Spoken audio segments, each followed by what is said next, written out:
তো গাইস প্রথমে ভিডিওটা দেখো, তারপরে ফানি কমেন্ট ফুটবো। তার আগে মেয়ে হলে লাইক করো, ছেলে হলে সাবস্ক্রাইব করো, আর কোনো কিছু না হলে কোনো কিছু করার দরকার নাই।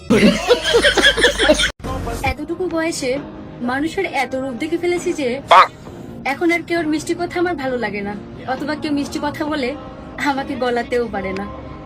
আমার মনে হয় যেন কেউ সাপকে ডাকছে, আয় সাপ, দুধ দিয়েছি খেয়ে যা। কিন্তু আমি তোকে মারবো না, দুধের মধ্যে বিষ মিশিয়ে দিয়েছি, তুই নিজেই খেয়ে মরে যাবি। तो चलिए शुरू करते हैं। তুমি এতটুকু বয়সে যে সাইলেন্সার বানাইছে ভুলাই গেলা।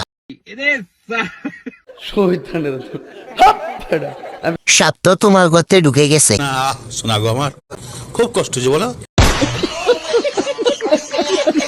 মানবতা কোথায়, রেং কোথায়? তুমি এতটুকু বয়সে যে সাগর দেখাইছে মানুষ বলতে পারবে না। কমেন্ট বক্স আপনাদের দুষ্ট কমেন্টগুলো দেখতে চাই, নাইস ভিডিও আপনাদের কমেন্টগুলো দিয়ে বানানো হবে।